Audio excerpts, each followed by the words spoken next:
Okay, so right now the Yorick is in the mid lane. This team's getting a kill on the Graves down bottom. We're pushing top, there's 3 of us, right? Now Yorick is gonna leave this area to go defend this top turret. There's 3 of us, we got an Ashe, a Gangplank, and a Cassiopeia. There is no way this guy is gonna hold off the 3 of us on his own. He's a Yorick.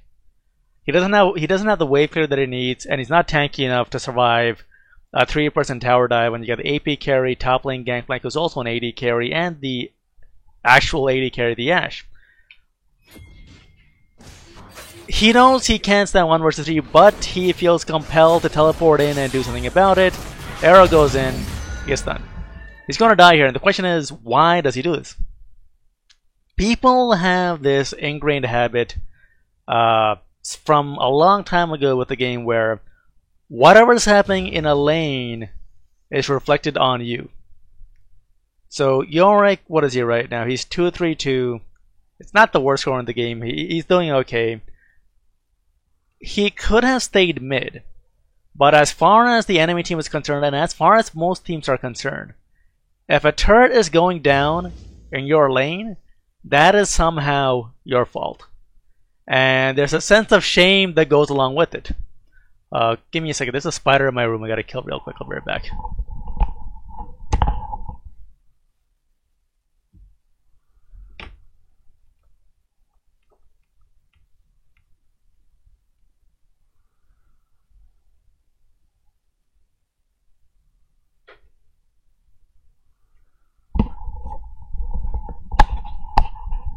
Alright, the spider's dead. Okay, so back to where we were. Ever since the game started, there has been this idea that's never been stated explicitly, but whatever happens in your lane, yeah, it was an Elise gank in real life. Whatever happens in your lane reflects poorly on you. You could be 9-0-0 from all the roaming kills that you did, but if your turret is about to go down, the entire team expects you to be the one to go defend it. And in this case, this turret's going down, right? Tristana, she doesn't give a shit. Zed, he doesn't give a shit, because if that turret goes down, Zed feels that is not his problem. If this turret goes down, Tristana feels that is not his problem. Morgana, Skarner, same thing. Skarner's a jungler. Why does he give a shit about the turret? Like, it's not his responsibility to look after the turret, right? The entire team will put the responsibility of defending any given lane on whoever is in that lane. Same thing with jungle, right? Say there's a dragon that needs to be taken. The entire team puts the responsibility on the jungler. That mid lane, if a turret here needs to be defended, the entire team puts the responsibility on the mid laner. And Yorick feels that responsibility. That's why he teleports here to defend it. That compulsion to defend the turret is so goddamn strong. He teleports in to do something, to do anything to keep the turret alive. If he dies and he can prevent the push, he'll consider that a success. And of course, 1, that wouldn't be a success, but 2, that's how strong the compulsion is. Knowing how bad the odds are, the fact that the entire team will put the responsibility for this turret on him is the reason that he teleports in, and he gets hit with the arrow.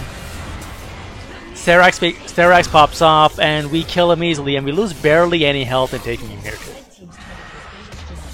And that's a habit that you have to fight against if you want to climb, and at lower ranks it's much more prevalent.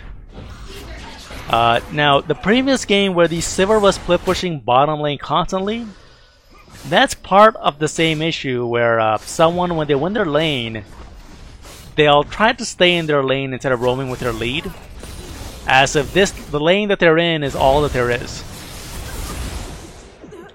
So that's kind of why the enemy Sivir in the previous game, with her lead, she kept coming down towards bottom trying to push the turret, because she thinks that, you know, if she gets the turret down, that means it's somehow a feather in her cap. She's done well for her team. Doesn't matter how the team is doing on other parts of the map. If she can get this turret down, that means she's doing well. And that's a misconception that people have, where they believe your lane is everything that reflects on your performance. So in this case, the Yorick thought, whatever happens in this turret, whatever happens in this lane is all that reflects on him, which is why he teleported here to save it, and he ended up dying. In the previous game, Sivir just kept shoving the bottom lane, thinking whatever happens down here, she can take credit for that, saying, look at what I did. Look at the turrets that I pushed down. That's what I did. Never mind that, this is actually a team game. And it doesn't matter if...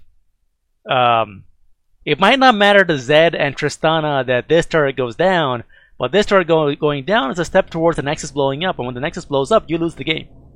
Right? So... yeah, the Zed might not have given a shit about this turret going down, but he has to know when he's down here, this turret doesn't... trying to get this turret doesn't matter. She's got to defend up here along with the rest of his team. Same thing with Tristana. She's got to realize, like, they'll think, oh, this is not my problem. No, it is your problem. Every turret is everyone's problem. Because the enemy team wants to take as many turrets as they can to get towards your Nexus, and your job is to take as many turrets as you can to get towards the enemy Nexus, and that's basically what the game is about. And yeah, this teleport coming down, so that was just the explanation of why the Yorick felt compelled to teleport in, is because the team puts the responsibility on him. If you enjoyed this video, do subscribe to the channel, follow on Twitter, and check out the video links on either side. Leave a comment about the kind of content you'd like to see in future videos, and check out the Patreon link if you'd like to support this channel directly.